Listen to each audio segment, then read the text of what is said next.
alienation to reconciliation. So to answer the earlier question po, one outcome of God saving us is that it brought both Jews and Gentiles, meaning us, together. Okay? God's salvation made us one. Formerly, when Gentiles and Jews were in hostility, nag-aaway sila. Now, in Christ, we are reconciled as one body. Okay? But more than that, because of Christ, as Gentiles, we are now able to participate in all the wonderful blessings that only God's people are able to enjoy.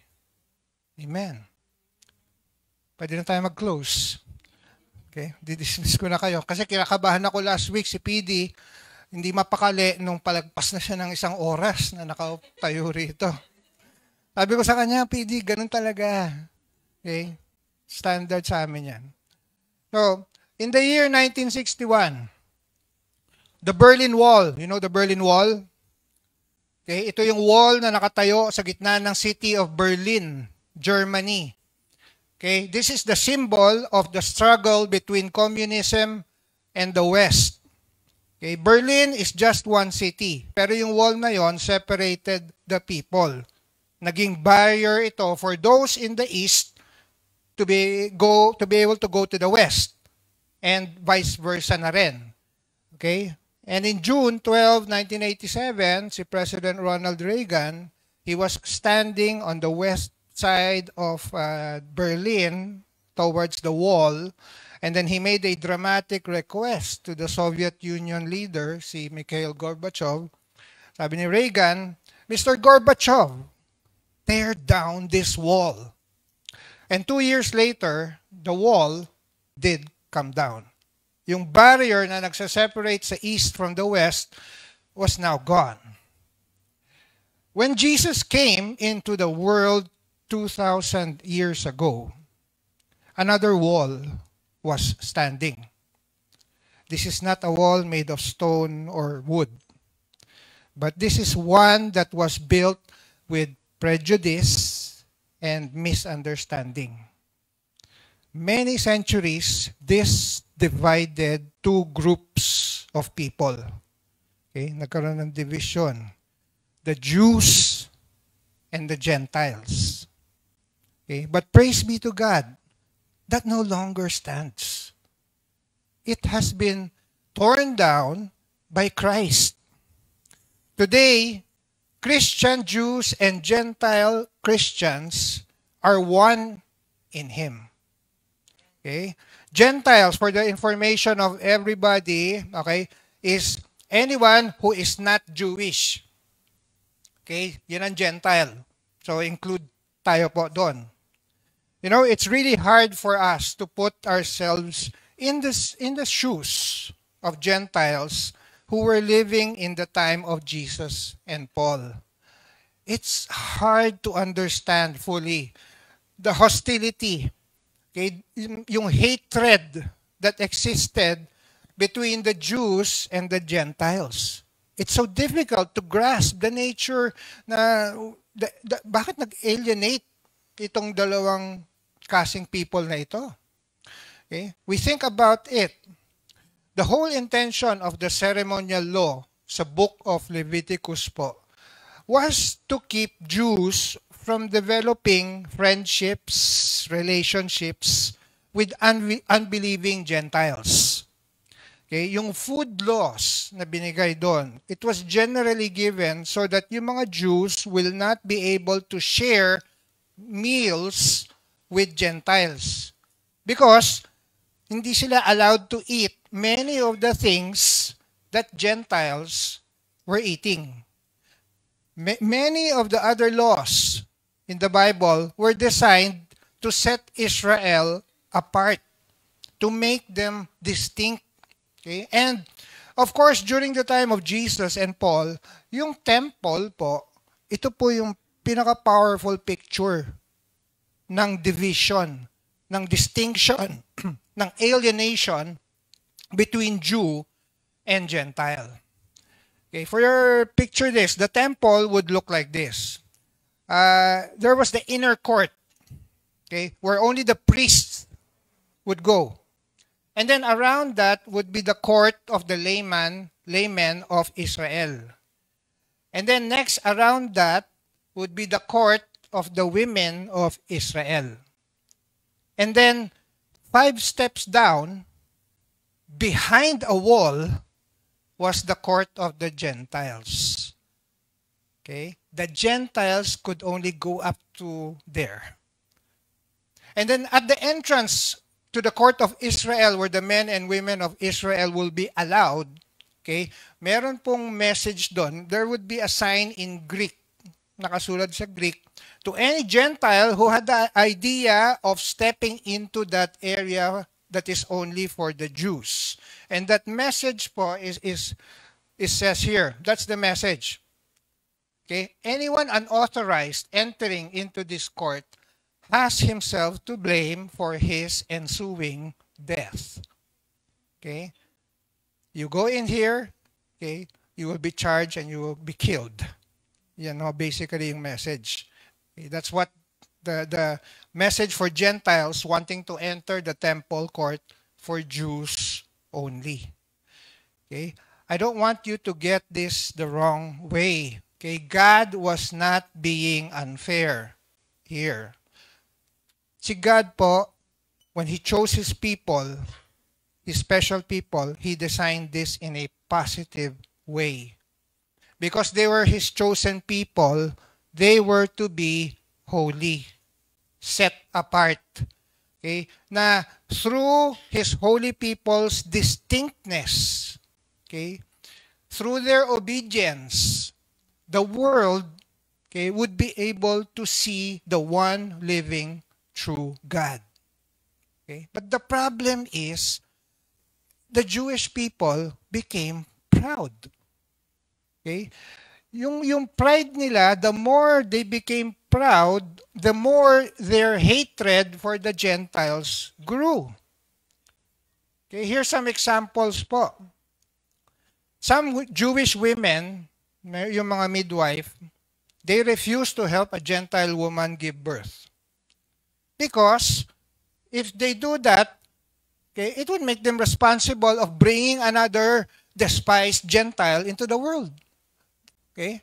So, ang isip nila, dadagdagan pa natin yung mga yan. Huwag niyong tulungan, mga anak.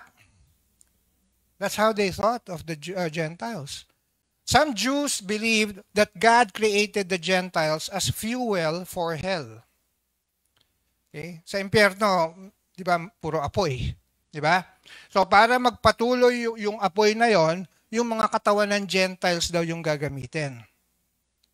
Many believed that God loved Israel and hated every other nation. Okay, that's what they were thinking. In the Bible, you have the example of the prophet Jonah. Okay, I believe that most of the Jews during that time feel the same way as Jonah did. Okay, kasi through Jonah's preaching, God produced history's greatest revival sa city of Nineveh, if you read that story. Pero Jonah was not happy. Jonah was angry na yung city of Nineveh had repented and they were spared of God's judgment.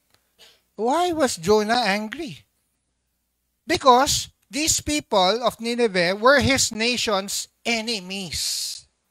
Okay? They were Gentiles.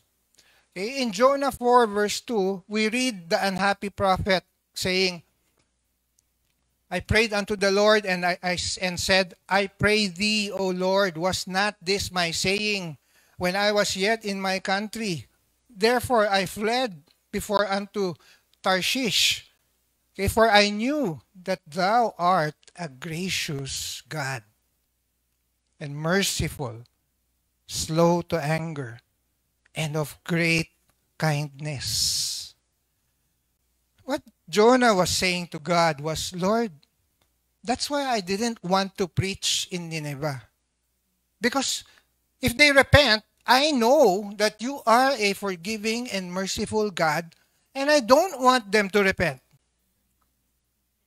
Jonah wanted them judged. Ayaw niya ma-forgive sila. In verse 11 of our passage, Paul describes one of the names that the Jewish people called the Gentiles. Okay, they were the uncircumcision. Okay, they were the uncircumcised. They were the unbaptized. They were the lower breed of humans. They did not partake of the blessed promises of God to Abraham. Wala sa kanila yung law given by God to them at Sinai. They did not worship the one and true living God. So, in their mindset, they were separate, and so the Jews looked down on the Gentiles. Okay. Now, know the setting of our passage. Apostle Paul, was preaching this message to a mixed group of Jewish Christians and Gentile Christians. Okay, yun ang audience niya. These people, since they're already Christians, they have already experienced the uniting work of Jesus Christ. How Jesus, through his death, brought together these two groups and made them into one. And Paul is going to speak about that in this very chapter. He's going to talk about how the Lord Jesus brought down that middle wall of partition, and he has brought together these two groups becoming one. Pero before he gets to that, Paul wants those Gentile Christians, yung mga Gentile Christians sa Ephesus, to remember from where they came. Remember. He wants them to remember what they were apart from Christ. Why? So that they can appreciate fully what God has given them in His Son. Remember, so that you can appreciate ano ba yung gift na binigay sa'yo. And this message, of course, hindi lang ho ito significant for them, the Ephesian Gentile Christians, sa local church na yon, tsaka na rin sa Jewish Christians, pero it's important po for you and me. All of us need to remember what we were apart from Christ. So that we can appreciate po to the full, to the max, what God has given us in Jesus Christ. And so, here are three things. Ayan, yan po yung tatlong things that I want you to draw your attention to. The first thing we want is to see, it's in verse 11. We will see that again. What we are merely in the flesh does not, in the final analysis, matter. The circumcision, that's in verse 11 na po, which is done, I'm sorry, that's a typo, which is done in the body by human hands. In other words, the Jews became proud of their circumcision. Even though it just affected their bodies physically, but not their hearts. Not their hearts. Paul is telling us that what we are merely in the flesh does not, in the final analysis, matter. Itong mga uncircumcised, or yung mga circumcised na Jews na ito, they can call the Gentiles the uncircumcision. They could look down on them as apart from God, apart from His mercy, apart from His blessing, apart from His benefits.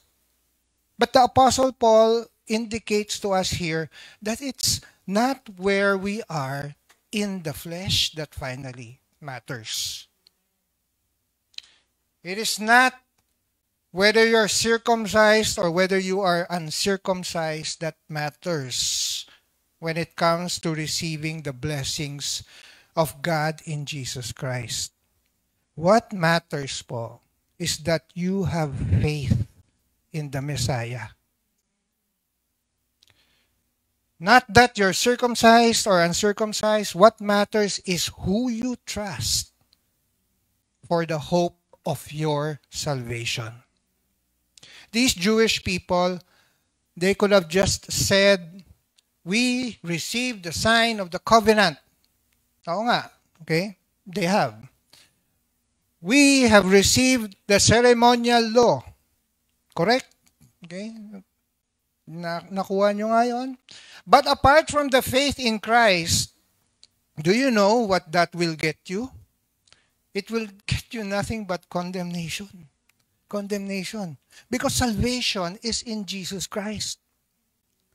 And so Paul makes it clear that it is faith in Christ which gets us the benefits of Christ's saving work. And being circumcision or uncircumcision, well, in the end, it does not matter. It does not matter. Next, please. This is in Deuteronomy 10:16. So, you see there po, Paul is saying exactly what Moses said in Deuteronomy 10. Okay?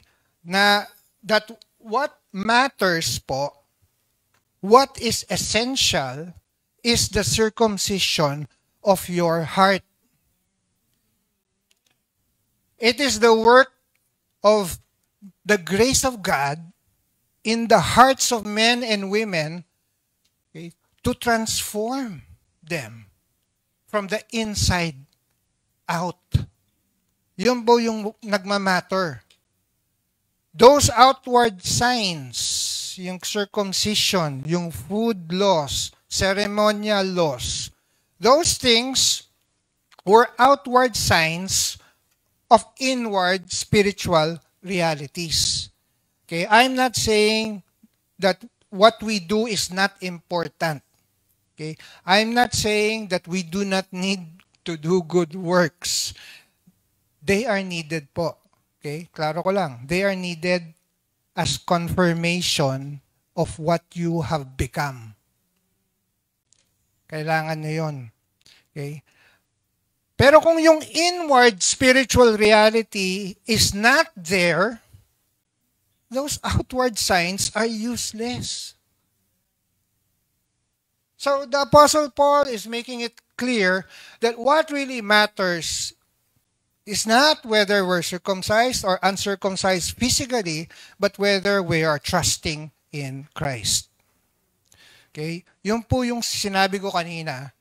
That when the Jews became proud, they began to look down on the Gentiles. Okay? They started to become hostile to the Gentiles. But if their hearts were circumcised, if there was a true change, they would not have looked down on the non-Jews. Instead, they would have prayed for them. They would have shown kindness to them. They would have started to share the truth of God to them in the hope na they would also know the merciful God. Okay? That's how you know that there's a spiritual reality happening in you. Example, our Lord Jesus Himself, perfect example for us. When He was passing through Samaria, He encountered a Samaritan woman at the well. John 4.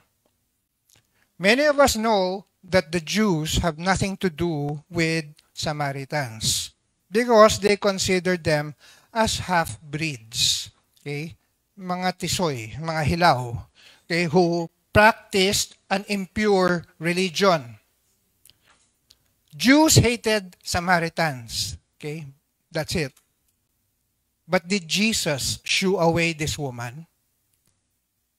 Did Jesus avoid this woman? No. When Jesus met the Samaritan woman at the well and he asked her for a drink, the woman assumed that she was the one providing what he needed, isang literal drink of water. Instead, she discovered that actually she needed what only this stranger was able to provide, a spiritual drink of living water. Jesus helped her to see her need with just one simple command. Sabi ni Jesus sa kanya, "Go, call your husband and come here." John 4:16. He asked her to do what she cannot do. Because although she had been married already 5 times, she was at that present living with a man who was not her husband. But in effect, okay, Jesus helped her see na yung kanyang ongoing search for satisfaction had left her wanting. Kulang, hindi kompleto ang buhay niya. Jesus made her realize na yung kanyang lifelong search for satisfaction cannot be found in this world. This woman arrived at the well, empty, searching, desperate, and then in Christ, she met God. The same God who created our innermost being, who knows the words we have yet to speak, and who can tell us everything that we have ever done. She brought her life, her empty life, to that wonderful source of living water, Christ Himself. And you know what? Christ welcomed her. Jesus, the Jew, welcomed this Gentile woman. This inward spiritual reality of having our hearts changed, it's very important po, especially for baptized Christians. We just had our water baptism a few weeks ago. You know, baptism is that sign that marks us off. It sets us apart from the world.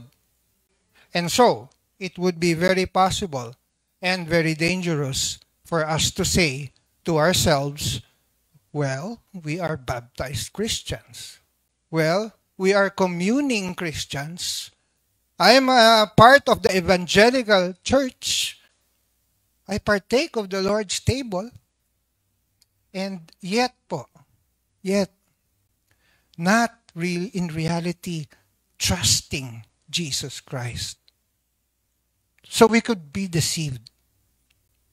And the Apostle Paul is saying, it is faith in Christ that matters. Let's hear him this morning, and may it be loud and clear. Next slide. What we all are apart from Christ. This is the second thing I want us to see. And you see that in verse 12, Ephesians 2. Paul says, okay, here are the things that matters. The first thing that matters is this, that what you were apart from Christ, okay, you were, sabi niya, separate from Christ, excluded from the commonwealth of Israel, strangers to the covenants of promise, having no hope and without God in the world. Okay, so dinidescribe ni Paul para sa atin what people are like apart from the union with Christ. Okay, ganyan po ang description. This is what we are or what they are before Jesus saved us. So 5 parts he describes. And dito sa slide, we are separate from the Messiah. Okay, balik ho tayo 1 slide back lang. We are separate from the Messiah. Okay, we have no people. Wala ho tayong mga promise. Wala rin tayong hope and assurance. And wala rin po tayong Diyos. Okay. First, next slide. not only were Gentiles excluded from all hope of a coming Messiah, sila rin po ay excluded from all the benefits of the coming of the Messiah. Okay? So just think about that. What did Jesus do when He came? Pinulfill ni Jesus yung law. Inatone niya tayo for our sin. Okay? He opened access into the very presence of God. And then He paid the way for the true and living knowledge of God. And Paul is saying na apart from Jesus Christ, apart from faith in Him, kayong mga Gentiles before, wala kayong access to all of that. You are without a Messiah. Okay, secondly, next slide. Notice po that he said, you are excluded from the commonwealth of Israel. Okay? In other words, they did not have a place in the people of God.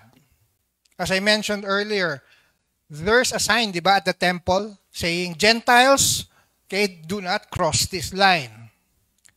Okay? They don't have a place in the midst of the people of God. Pag nag-gather sila to worship the one true God. And Paul is saying, apart from Jesus Christ, that is where you were. Okay? You were apart from the people of God.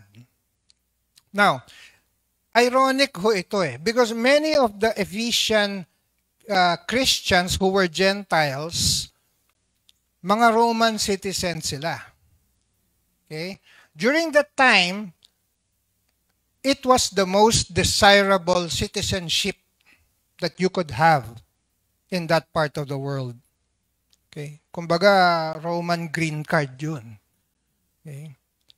The one thing that anyone wanted during that time was to have Roman citizenship.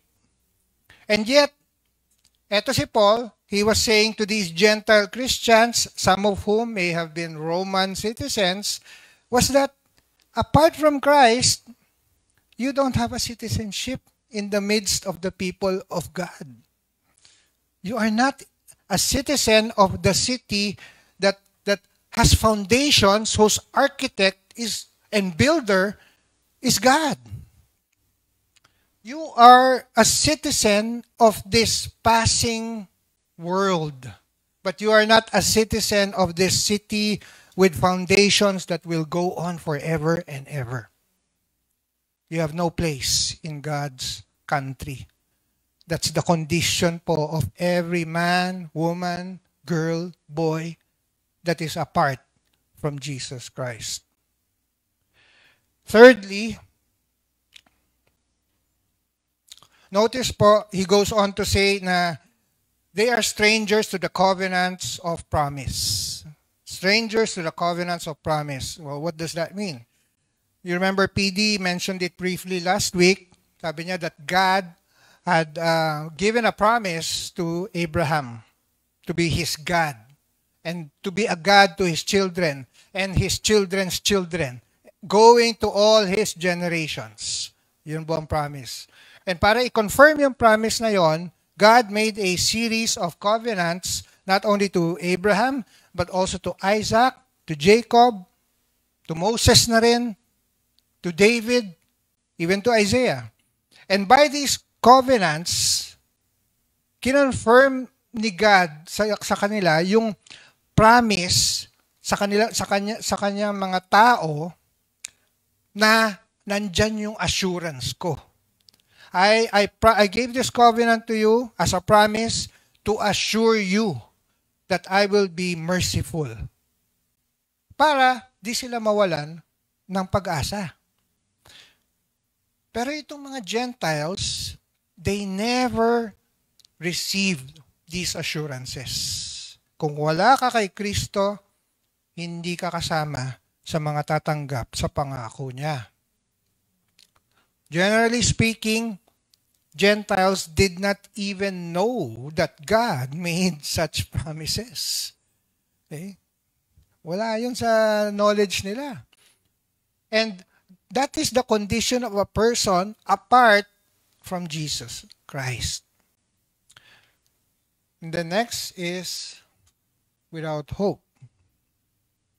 I don't think there's a better way of describing all the years that we have lived before becoming saved. Before na-save ka, it was without hope. Kasi if you knew that you will not receive the promise of forgiveness, that you will not receive a heavenly home, all the blessings of God you won't receive. Di ba, you will lose all hope? Para saan pa ako nabubuhay sa mundong ito? Magugunaw din ito. The Old Testament hope was the coming of Jesus. Yan ang hope ng mga tao noon. The coming of the Messiah. Okay? That's what the Jews had hope for. Kasi ina-expect nila eh. Ang New Testament hope naman, which includes all of us now, is that we are looking for the return of Jesus Christ and the establishment of God's rule. Yun ang hope natin. And Paul is saying to these Gentiles, apart from Christ, you walk in this world without that enormous blessing of that hope. Wala kang hope nun. Okay? Sa mga anak lang ng Diyos yung hope na yon. People of God, no. Okay, that's you I'm talking to. If you're a child of God, you know that even if you are walking through the valley of the shadow of death, there is coming a day when God will set everything right for you. That even though here, even if you are walking through a life of tears, even if your life is full of trials, you are with hope. Because God's steadfast love never ceases. His mercies never come to an end. And in the bottom po of verse 12, notice Paul says that they are without God. All those who are apart from Christ, they are without God. And that is the ultimate tragedy. Tayo, we are made as human beings, all of us. We are made in the image of God. We are image bearers. We are made for fellowship with God. That's how He made us. The very purpose that God made us for is that we might glorify Him and enjoy Him forever. Yes, before we got saved, we knew about Him. Okay, we knew about Him from our conscience. Okay, sasabihin niya ng konsyensya mo yan. Or you can see in creation some evidence about God. Even Scripture, you might have read some things in the Bible that make you aware of Him, but we did not know Him. We did not know Him. We lived in this world without Him. Itong mga Gentiles before were apart from God, the apostle says. They're not trusting in Jesus Christ. Even if you're a Roman citizen and you have a great city in Rome with so many gods with a small g to worship, you are apart from the one true living God. And you do not know Him. You just walk through this world without the knowledge of God. And that was what the Apostle Paul was emphasizing, yung circumstances ng tao apart from Jesus Christ. And my friends, it's important for us to pause and to remember that what we were apart from Jesus Christ. It's important po for all of us to reflect on this.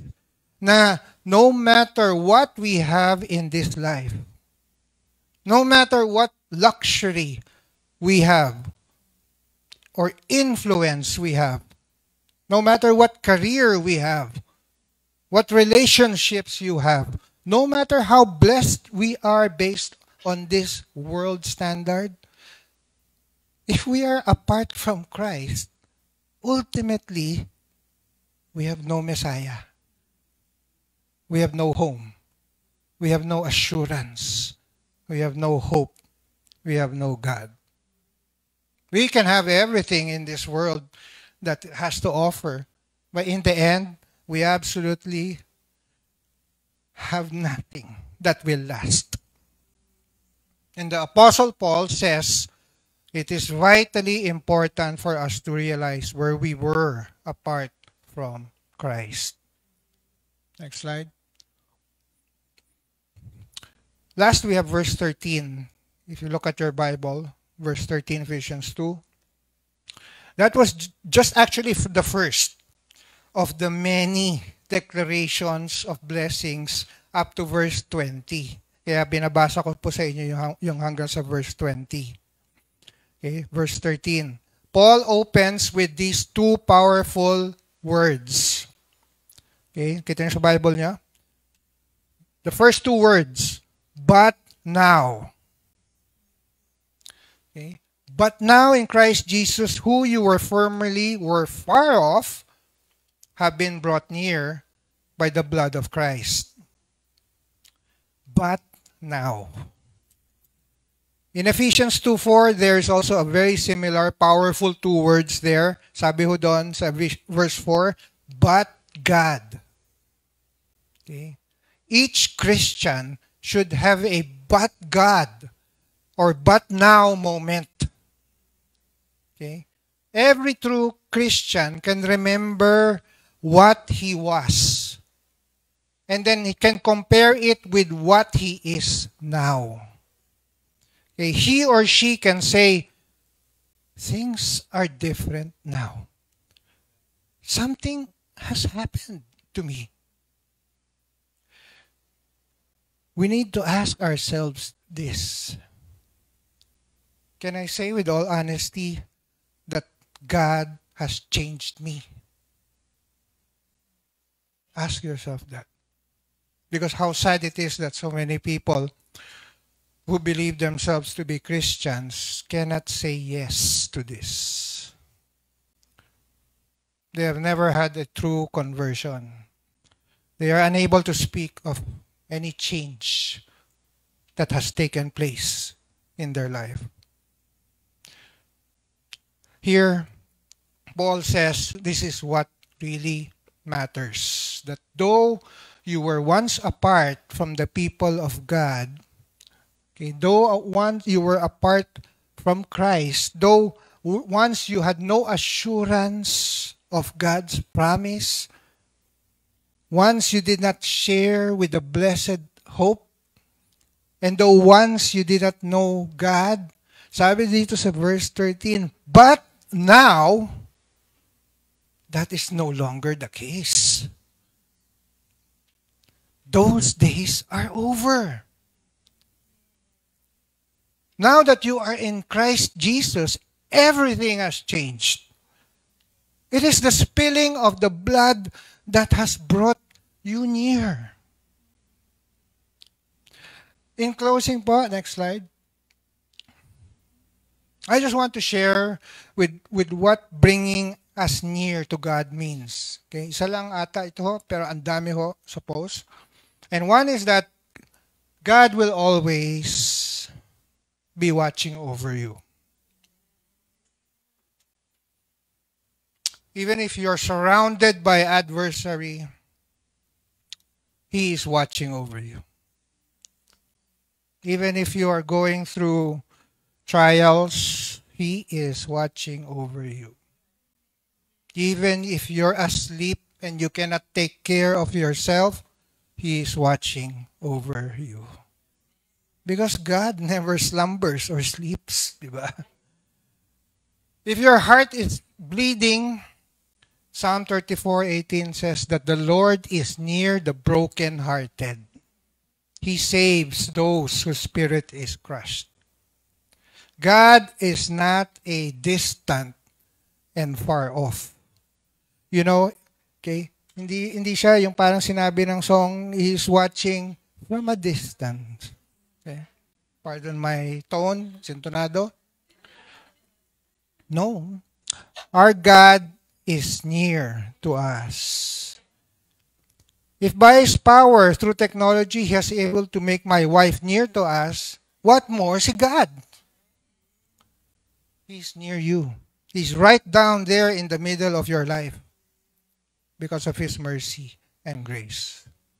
Remember, God is near His people. He's near you always. Okay? But most of the time, always also remember this. It is us who go away. Okay? So don't blame God if you say na, ba't parang wala kayo? And that brings us again to where we are today. Okay? Today. Who are we trusting in? Are we trusting in Jesus Christ? If you're trusting in Jesus Christ today, remember what you were before He drew you near. If you're not trusting today in Jesus Christ, then verse 12 describes where you are, no matter what else you have. And so the only place I encourage you to turn and run to is to the one whose blood was shed for all those who trust in Him.